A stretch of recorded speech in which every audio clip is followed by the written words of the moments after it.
Welcome to Choice Classic Radio, where we bring to you the greatest old-time radio shows. Like us on Facebook, subscribe to us on YouTube, and thank you for donating at choiceclassicradio.com.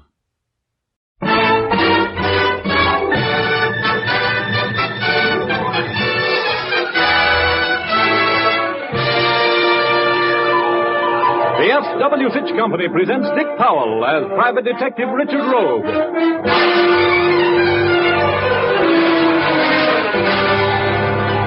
In Rogue's Gallery.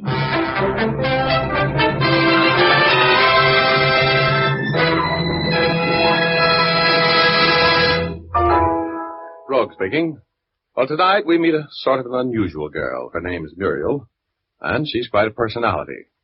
The name of the story is Murder with Muriel. But before we get into our story, here's Jim Doyle, the man from the Fitch Company. Are you looking for a smooth shave, men? Then try Fitch's No Brush Shaving Cream. It'll give you the kind of shave you want because 40 years of experience have gone into the making of this product. Fitch's No Brush contains a special skin conditioner ingredient that takes the work out of shaving. You won't have to struggle and scrape against stubborn whiskers because the skin conditioner prepares your face beforehand. It holds the whiskers up so your razor can zip them down closely and quickly. Even against the grain of a tough beard, your razor will glide swiftly, never nicking or scraping. Fitch's No Brush is a boon to sensitive faces because it lubricates gently, keeping that tender skin from being irritated. After this quick, easy shave, your skin will feel cool and refreshed, wonderfully smooth. And if you prefer a lather cream, try Fitch's Brush Cream. It forms a rich, abundant lather when applied with a brush. This lather stays moist all during the shave. Fitch's Brush Cream also contains the special skin conditioner for sensitive faces. Fitch's Brush and Fitch's No Brush Shaving Cream are available in handy 25 and 50-cent sizes. For a shave you like, switch to Fitch. Thank you, Jim. Now I'd like to tell my story. Okay, here's Dick Powell as Private Detective Richard Rogue in another personally conducted tour through Rogue's Gallery.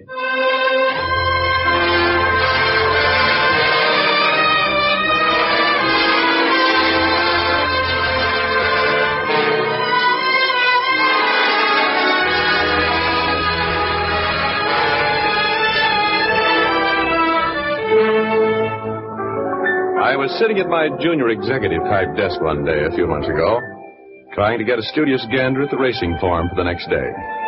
I had planned to attend and contribute a quick $48 outside to the improvement of the breed of thoroughbreds racing at the track.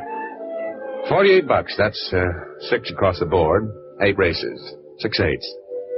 That's right, 48. Well, anyway, I was working on a case for an insurance company, and they'd assigned a big company detective with his brains at his feet to help me. His real job was to watch me, and he did. His girl was mad at him, and he spent all his time writing torchy poetry to her. I didn't mind that, but the big goon read it to me. That made it personal. Hey, listen to this one, will you, Rogie? Oh, no, I'm busy. Can't you see, Joe? This'll put her in her place. Listen. Gee, Cupid's stupid. His dart in my heart I trusted. Now my heart's busted. He sent me an Aphrodite who's awful flighty. Don't trust Cupid. He's stupid. That's a dilly, ain't it? I'm going to send it to Rose special delivery. That ought to bring her right back to you with a club in her hand. Why don't you give the dame up, Joe? Oh, you don't understand, Rogie. I love her. I'm looking for Richard Rogue. Yeah? What do you want? I've got a message for you. I want to talk to you. Privately. Okay. Come on in here.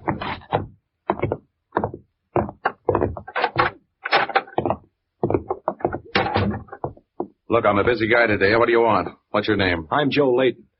Have you had a letter from Duke Dickerson? Nope. You know him, don't you? Well enough to lend him money. That answer your question? Well, he needs some dough. Tough. He still owes me. He's got some stashed in a tin box out in the valley. He wants it. He wants us to get it for him. Go on.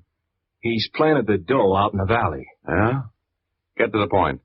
Well, he's mailed half of a map to me and the other half to you. A map showing just where the dough is buried. We're to go get it together. I get the $2,500 he owes me, and You get the 100 he owes you plus 1,000 for the job. And Duke gets the rest. Okay? Sure. I'll take a drive out into the valley for 1,100 skins anytime. But I haven't got the map yet. Well, he mailed it day before yesterday. It should be here. Well, it isn't. Drop around about noon tomorrow. Maybe it'll come in the morning mail. The Duke needs the dough pretty bad. He's got himself in a bit of a jam in Kansas City. We'll get that dough tomorrow, huh?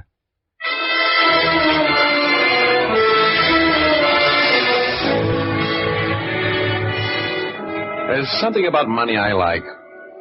I think maybe it's the feeling of power it gives me when the rent is paid.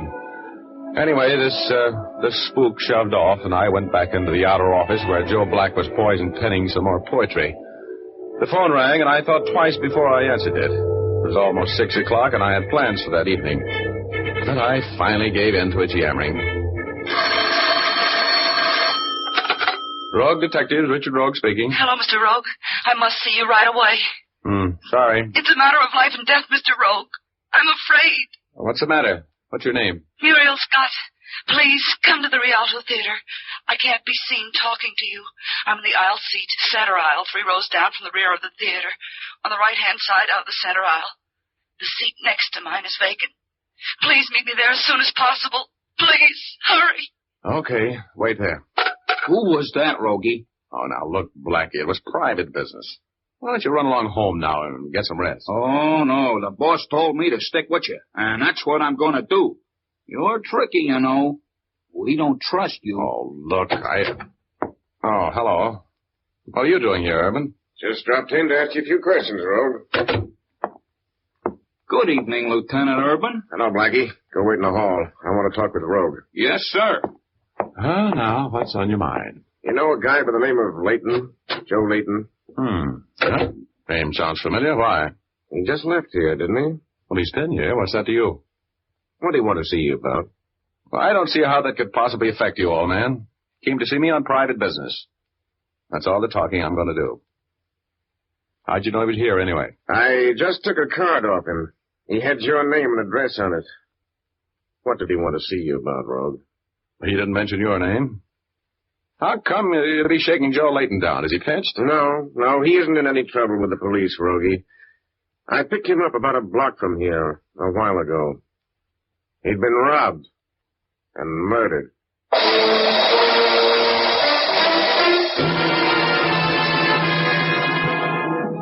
Well, this was a fine time for Joe Layton to get dead. Just when he meant $1,100 to me. I went down to the morgue with Urban to look at the body. What I really went for was a quick look through his personal effects. There was no sign of half a map.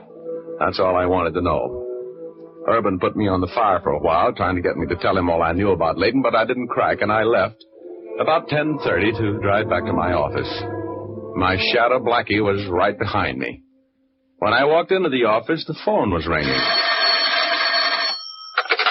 Rogue Detectives, Richard Rogue speaking. Mr. Rogue, you didn't come to the theater. Oh, I'm sorry, Muriel. Something else came up that demanded my immediate attention. But I must see you right away. It's a matter of life or death. But I can't.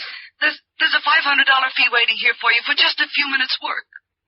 Please, Mr. Rogue. Huh? Oh, where are you? I'm at the Shady Glade Motel out in the valley. You know where it is? Oh, sure. I've passed it 1,000 times. Will you come right out? Please. Cabin number 4. You say there's $500 waiting there for me? You got it there? Yes. Please hurry. I'm frightened to death.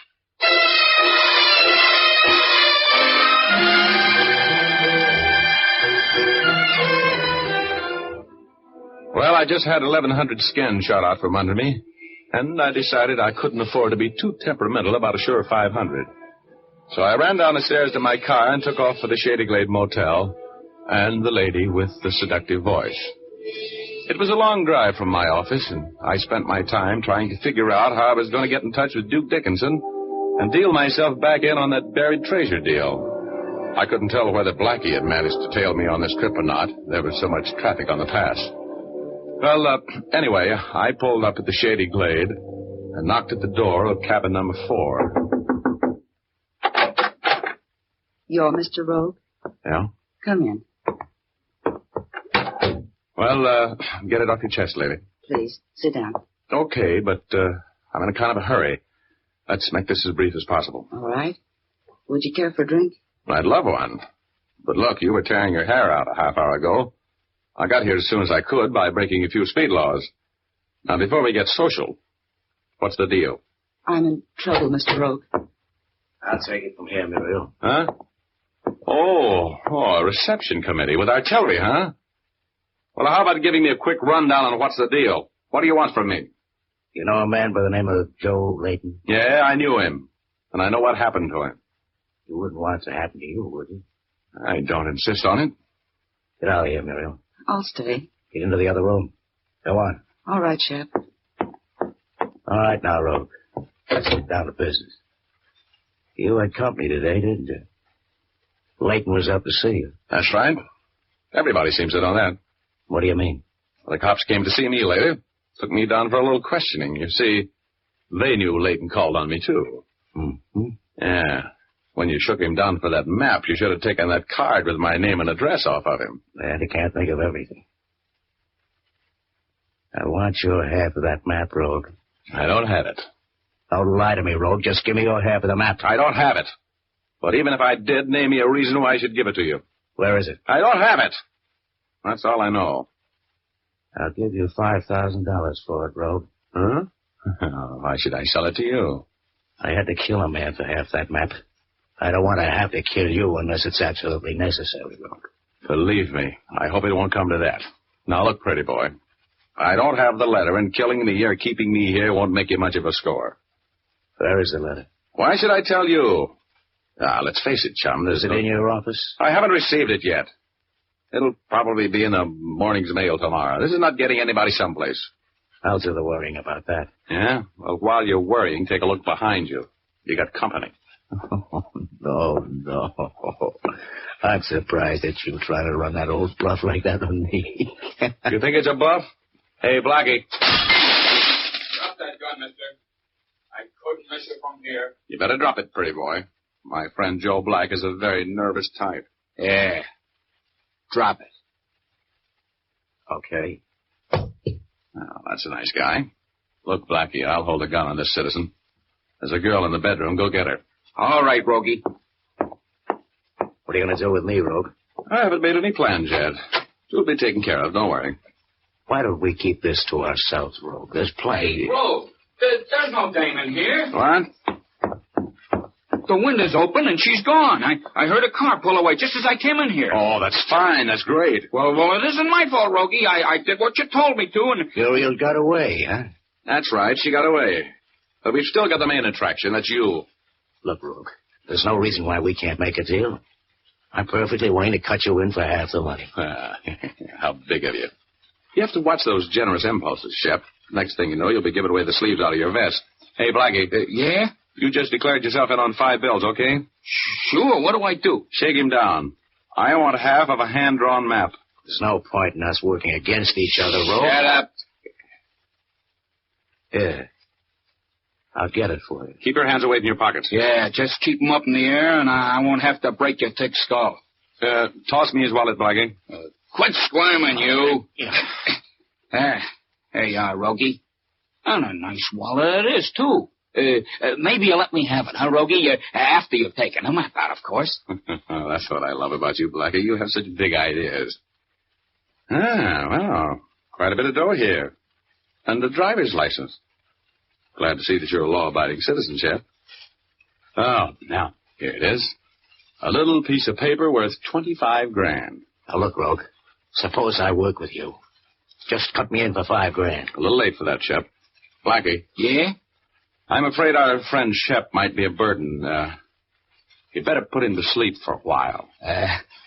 You mean like this? Oh. You're so enthusiastic, Blackie.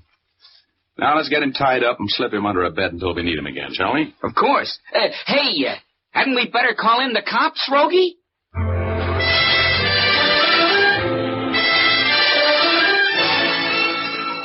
Well, I didn't want the cops in on this deal yet. They get so inquisitive about murderers. I knew that Shep was as safe as a royal flush against 3 deuces, so I left him there all tied up like a bow tie. I gave Blackie the slip and went to my apartment to get a little sleep. I opened the door and walked into a surprise party. Hello, Rogie. Where you been? What are you doing in my apartment, Urban? Waiting for you to get home? You got a warrant? Oh, now, Rogie, are we going to get technical? What do you want? You decided to tell me what you know about the killing of Joe Layton? No. You might be making a mistake, Rogue. You know, sometimes you need a guy like me. What are you working on? I don't report to you, Urban. Go away. I've known you for a long time, Rogie. You're declaring yourself in on Layton's murder. I don't think you did it, but I think you know more than you're talking. Now, look, I've got a stake in this case. If I crack it, I'll let you know in time to get your picture in the papers. Will you settle for that? You're on the level, aren't you, Rogie? Well, you know I am. I've worked with you this way before, haven't I? Have I ever given you a bum pitch? No. Good night, Lieutenant. Good night, Richard. You have any ideas of slipping me a double cross, Rogie? Forget it. I've got a cell waiting for you, and I'm not above framing you. Remember that.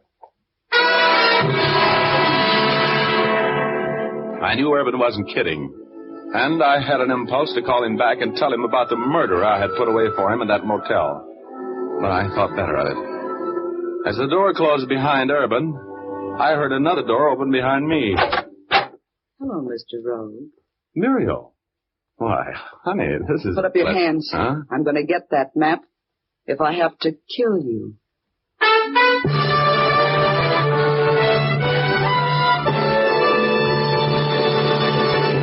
We'll return to our story in just a moment. But first, I'd like to tell you that glamorous women the country over are using Fitch's saponified shampoo for greater hair beauty. Here's what lovely Bess Meyerson, recently awarded the title of Miss America of 1945, told us in an interview. A long time ago, I discovered that part of being beautiful was being clean. So I keep my hair clean by shampooing it as often as I feel it needs it. I use Fitch's saponified shampoo because it does not dry my hair or make it difficult to manage, no matter how often I shampoo it. Yes, beautiful women everywhere use Fitch's saponified shampoo. It does not dry the hair because it's made from mild vegetable and coconut oils. Even in hard water, it gives lots of rich, fragrant lather. It cleanses efficiently and gently. And here's a feature all women will cheer. Fitch's saponified shampoo contains its own patented rinsing agent. This rinsing agent works with the plain rinse water to make your hair sparkling clean. No particles are left to dim the luster and highlights of the hair. Best of all, you won't need to bother with a special after rinse. Give your hair a treat. Use Fitch's saponified shampoo. You can get a professional application at your beauty or barber shop, or ask for an economical bottle at your drug counter.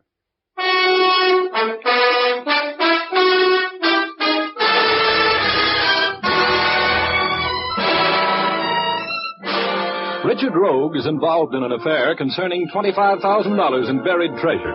There's a girl in the affair named Muriel Scott, and right this minute, the lovely Muriel is an uninvited guest in Rogue's apartment, where she's holding Rogue at the end of a .45 automatic.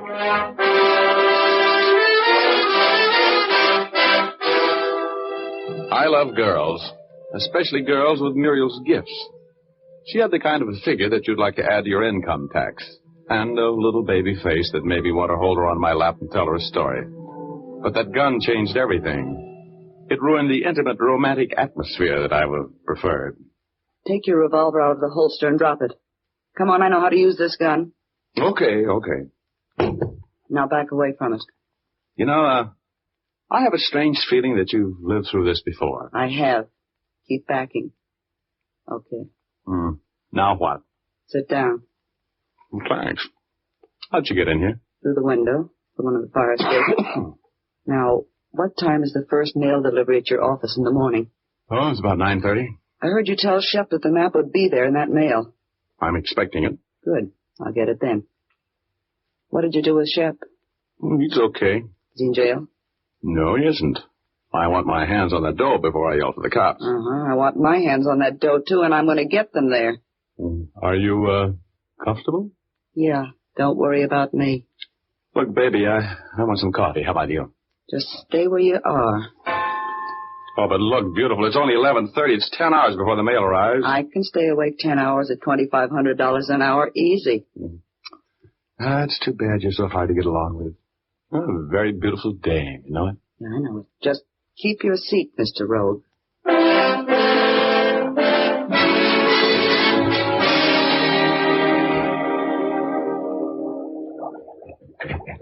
I don't know whether you're going to like coffee the way I make it or not, Muriel. It'll be all right. Are you sure you don't want me to hold the gun while you make the coffee? Go ahead, make the coffee and stop talking. Okay, beautiful. Yeah, but you'd better listen to my proposition. We could do a lot together with 25 grand. Ever been to Rio?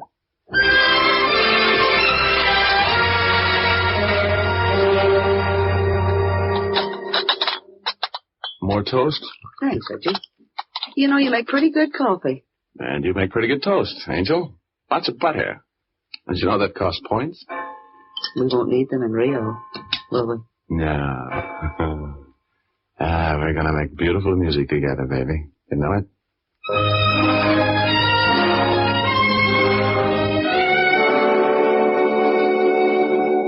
How did you ever get mixed up in a deal like this, anyway?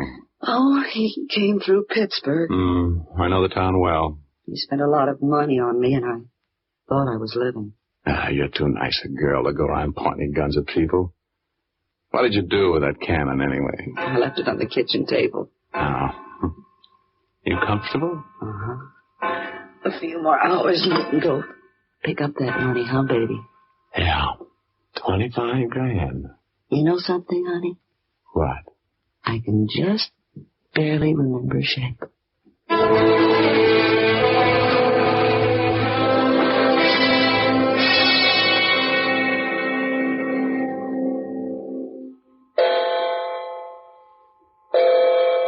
That's 9 o'clock, honey. Let's get going, shall we? We'll just about make it, huh? Yeah. Well, I hope that map's in the morning mail, don't you? Well, it will be, don't worry. Come on, I'll help you with your coat. Mm-hmm. Hey, where'd you get it? It's a nice mink. Shep stole it. For me. He was a petty larceny guy, wasn't he? Let's not think about him, Angel. Come on. We're on our way to the office and that letter. And Rio? Could be.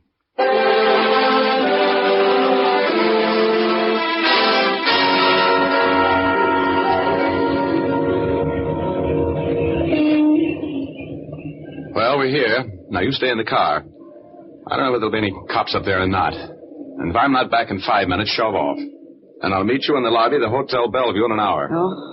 You're not going to take me to the office with you? No. Then leave me the half of the map you took from Shep. I want to know you're coming back. Well, sure, baby. Here you are. Now, you happy? Yes, I'm happy. Hurry, though, will you? I'll be back in a minute, beautiful. If I'm not, remember what I told you to do, huh? I'll be in the lobby of the Bellevue if you aren't back in 5 minutes, right?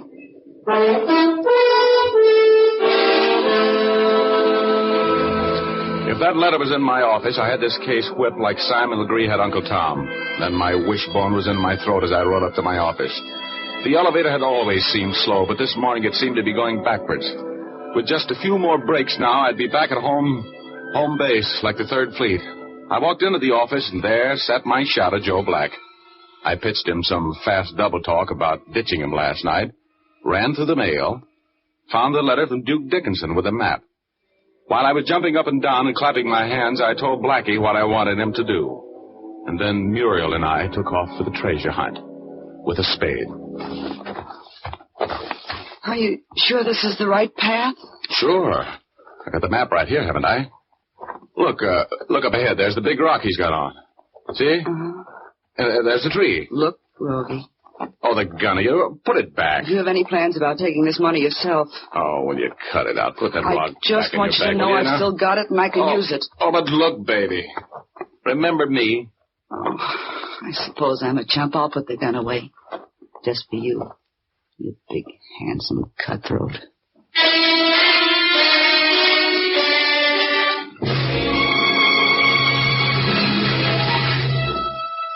Well, I paced off the location of that hidden treasure just like it said on the map, feeling a little like Captain John Silver as I did it, and then I exposed my poor aching back to the unaccustomed labor of making a hole in the ground with a spade. I will never be a fan of digging. I like my spades 5 at a time, preferably running from the ace down to the 10 with a lot of dough in the middle of the table instead of in the middle of the pasture. But I dug.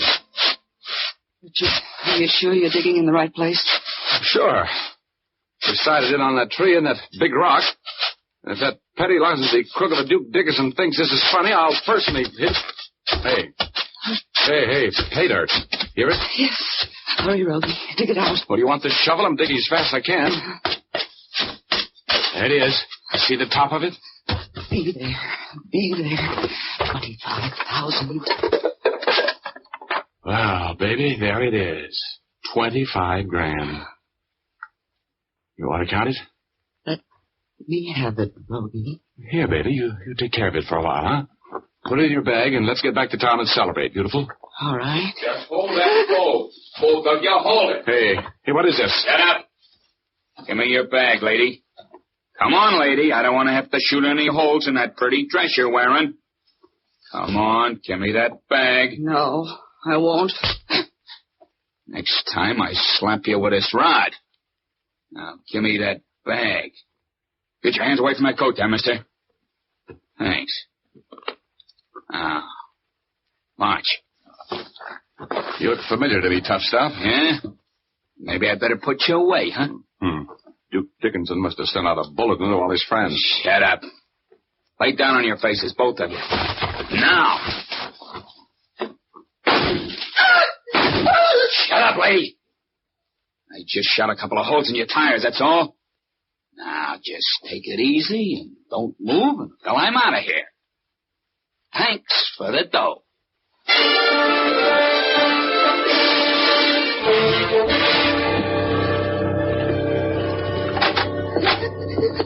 Come on in the office, baby. Now, buck up and stop crying. Don't suppose you can pay any attention to me now that the money's gone. You probably forget me as soon as you can. Oh, baby. Oh. Hi, Urban. Hello, Rogue. Who's this? A cop. What's he doing here? He's here after you, baby. Oh, Richard. He wouldn't turn me into the... Hate to interrupt, but, what's the score, Rogue? This little girl helped to kill Joe Layton. The guy who worked with her is under the bed at cabin number 4 at the Shady Glade Motel. How could you do this to me? After all the things you said and... It's not easy. But you see, baby, I don't approve of murder. Especially not in this neighborhood. Gives a block a bad name. Oh, no. No, Richard. Better take her away, Urban, before I take her away from you. She's a beautiful girl, isn't she? Richard. Richard.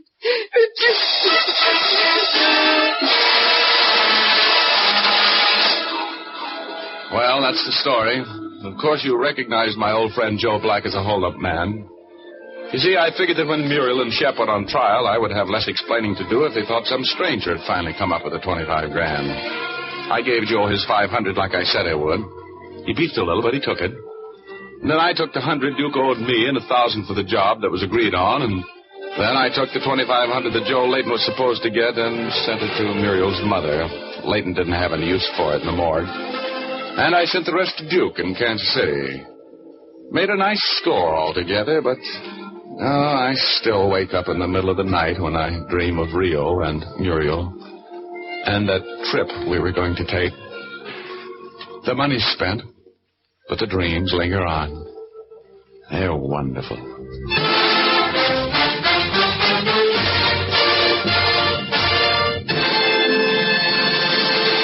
This is Dick Powell again, ladies and gentlemen. Hope you noticed that I didn't get hit on the head in tonight's story. It was nice for a change. I hope you like the yarn. Ray Buffum wrote it, Lee Stevens composed and conducted the music, and Dee Engelbach produced and directed. I want to remind you to make a date with us the next Thursday night. We're going to get mixed up in a strange affair about a photograph. We call it photo finish. Be on hand for the developing, will you? Thanks for listening and good night all. Now here's Jim Doyle. Don't forget to tune in again next Thursday, same time, same station, when you'll again hear Dick Powell as Richard Rogue in Rogue's Gallery. Remember, if dandruff is your problem, ask for Fitch's Dandruff Remover Shampoo. Removes dandruff the first time it is used. Fitch's Dandruff Remover Shampoo is the only shampoo whose guarantee to remove dandruff is backed by one of the world's largest insurance companies. This statement can be made by no other shampoo. Ask for Fitch's Dandruff Remover Shampoo at your drug counter, barber, or beauty shop. Fitch is spelled F-I-T-C-H.